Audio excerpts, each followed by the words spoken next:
Salve galera alvinegro, tudo bem com vocês? Aqui quem fala é Thiago, seu crítico alvinegro. Gostaria de agradecer a todos mais uma vez pelo carinho com que me recebem para ficar aí bem informados das principais notícias do nosso Botafogo.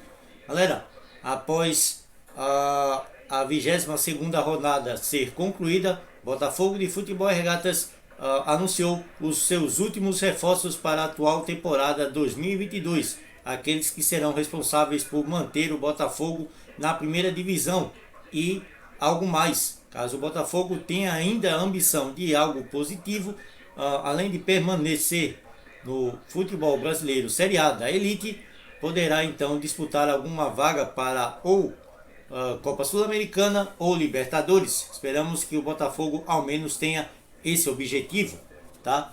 4 foram os últimos reforços anunciados pelo Botafogo nesta última janela de transferências do futebol nacional. Tratam-se aí desses 4 jogadores: o atacante de lado, o Júnior Santos, o centroavante Tiquinho Soares, o meio-campo Danilo Barbosa e o goleiro que estava aí exercendo o seu papel pela equipe do Clube Náutico Capibaribe, mas que tem os seus direitos vinculados à equipe do São Paulo Futebol Clube, o Lucas Perry. Esses foram os últimos atletas contratados para a atual temporada 2022 pelo Alvinegro Carioca. Vou aqui iniciar o pacotão de notícias do canal Thiago Crítico para você. Danilo Barbosa e Tiquinho Soares são regularizados e já podem estrear pelo Botafogo. Volante e atacante têm nome publicado no BID e já estão aptos a jogarem contra o Juventude no próximo domingo pelo Brasileirão. Já com a documentação regularizada, a dupla pode entrar em campo contra o Juventude às 11 da manhã do próximo domingo, válido pela 23ª rodada do Brasileirão, se assim for o desejo do treinador português Luiz Castro. É claro que nesse contexto, entre a parte física, Tiquinho Soares vinha disputando os jogos do Olympiacos da Grécia regularmente. Já Danilo Barbosa, por outro lado, não disputa uma partida oficial desde fevereiro e já se vão aí 5 longos meses. Sexta-feira é a data limite para o clube regularizar as situações contratuais e publicar o nome dos jogadores recém-contratados para que eles possam estar à disposição contra o Juventude. Então, Botafogo terá de correr quanto tempo para anunciar aí os demais jogadores da janela. Casos aí do Lucas Perry e do jogador o Júnior Santos. Últimas contratações do Botafogo para a atual janela de transferências de 2022. Botafogo chega a acordo com São Paulo para a liberação imediata de Lucas Perry. Botafogo vai ceder parte dos direitos econômicos para poder contar com o goleiro, que já tinha pré-contrato com o clube. Desde já, a atleta estava emprestado ao Náutico. Cereja do bolo? Acho que não. O Botafogo chegou a um acordo com o São Paulo na manhã desta segunda-feira e conseguiu a liberação imediata do Lucas Perry, goleiro que já tinha um pré-contrato com o clube alvinegro. Agora o alvinegro corre nas últimas horas da janela de transferências para a regularização dos seus contratos. O goleiro de 24 anos já tinha um acordo com o alvinegro para a temporada 2023. Sem se entender com o tricolor quanto à renovação, ele optou por acertar com o glorioso. O São Paulo, para não sair de mãos abanando, vai ficar entre 10% e 15% dos direitos econômicos do arqueiro para a liberação imediata, que será gratuita. Lucas Perry estava emprestado ao Náutico e era um dos destaques do Timbu na temporada. O clube pernambucano era obrigado a liberar o atleta caso uma proposta da Série A surgisse e vai sair de mãos abanando na situação. A notícia foi dada pelo NE 45 minutos e confirmada pelo Lance. O arqueiro é visto como a sombra de Gatito Fernandes, o futuro nome da meta do Botafogo a médio prazo. O alvinegro já estava atrás de um goleiro jovem desde o começo da janela. Também pesou positivamente que Perry possui uma passagem pelo Crystal Palace, um dos clubes de John Textor, dono da SAF do Botafogo, e é visto com bons olhos pelos dirigentes dos dois times. Que pena o Botafogo analisar as suas contratações apenas por terem os atletas passado por uma ou outra equipe da qual é o gestor, o senhor John Textor. Outras notícias como essa aqui no canal Thiago Crítico logo mais à noite. Notícia importantíssima para o torcedor botafoguense, galera. Graças a Deus, Matheus Nascimento é convocado mais uma vez para a Seleção Brasileira de Base Sub-20 e será desfalque do Botafogo. Meio atacante volta a ser convocado por Ramon Menezes e irá desfalcar a equipe alvinegra nas partidas diante do Fortaleza e América Mineiro, graças a Deus. Vamos à notícia do Portal Lance. O meia Matheus Nascimento foi novamente convocado para a Seleção Brasileira Sub-20 e desfalcará o Botafogo no início de setembro.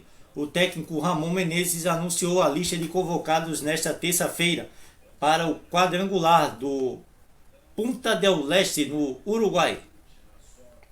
O torneio acontece entre os dias 4 e 11 de setembro e o jovem jogador alvinegro está entre os relacionados. O Brasil enfrentará as equipes de Uruguai, Argentina e Uzbequistão. Durante o período, Matheus Nascimento desfalcará o Botafogo nas partidas contra o Fortaleza e também Atlético Mineiro. Pelo Brasileirão, os dois jogos acontecem justamente nos dias de abertura e encerramento do torneio, respectivamente. Graças a Deus, essa desgraça não irá aí disputar jogos pelo Botafogo, pelo menos na primeira quinzena do mês de setembro. Graças a Deus. Outras notícias. Com a ausência de Matheus Nascimento, graças a Deus, confirmada, Botafogo inicia a semana com novos rostos e pressão por melhora no desempenho. Luiz Castro ganhará reforços importantes, jogadores Danilo Barbosa, Gabriel Pires e Tiquinho Soares no dia a dia do Botafogo, mas precisa entregar mais dentro de campo. Vamos à notícia. A semana será repleta de novos reforços no Botafogo. O clube contará com as chegadas de Danilo Barbosa, Gabriel Pires e Tiquinho Soares, e talvez até mais, na rotina das atividades comandadas por Luiz Castro. O treinador, por outro lado, vê as atuações recentes da equipe não impressionarem. O alvinegro somou 2 pontos em jogos contra Ceará e Atlético Goianiense em casa e não consegue criar uma gordura da zona de rebaixamento e mostrar ao que veio no Brasileirão. Os tão pedidos reforços durante o campeonato chegaram, ainda que em diferentes níveis físicos, pelas formas como vinham atuando nos respectivos clubes que estavam. O trio já oferece mais qualidade e principalmente opções de rotatividade para Luiz Castro. É cedo para prever titularidade, mas é fato que os três, principalmente Tiquinho, chegam com as altas expectativas para melhorar o nível da equipe do Botafogo. O reflexo, claro, precisa chegar dentro de campo. Gabriel e Tiquinho terão compromissos comerciais com o Botafogo nos próximos dias, gravação de conteúdos para as redes sociais e tirar as fotos oficiais com o uniforme do clube. Danilo Barbosa, que já está no Brasil desde a semana passada, já passou por essa etapa. O trio será apresentado nos próximos dias durante a semana. Com os irregulares resultados recentes, a pressão começa a aumentar. Vamos ver do que é feito o coração alvinegro diante de tanta expectativa, diante dessas contratações alvinegras. Agora falando sobre partidas, galera. Brasileirão. CBF confirma mudanças nas datas de Botafogo versus Flamengo e Fluminense versus Palmeiras. Jogos válidos pela 24ª rodada do Campeonato Brasileiro foram alterados para preservar o intervalo regularmente entre partidas do Palmeiras. A CBF confirmou nesta segunda ajustes na tabela da 24ª rodada do Campeonato Brasileiro. A partida entre Fluminense e Palmeiras no Maracanã agora será no sábado, dia 27 de agosto, às 19 horas. Já o clássico entre Botafogo e Flamengo será disputado no domingo, no domingo 28 de agosto, às 11 da manhã, no estádio Newton Santos. Anteriormente, a tabela previa o jogo entre Fluminense e Palmeiras no domingo, dia 28. Contudo, como o time paulista entrará em campo no dia 30 pela Libertadores, a CBF precisou fazer a mudança para preservar o intervalo regulamentar entre as partidas do clube. Assim, o jogo entre Botafogo e Flamengo, também no Rio de Janeiro, precisou ter a data alterada. Nos dois casos, os locais das partidas foram mantidos, Maracanã e Estádio Newton Santos, respectivamente. Boa sorte aí ao Botafogo no próximo confronto diante da equipe rubro-negra.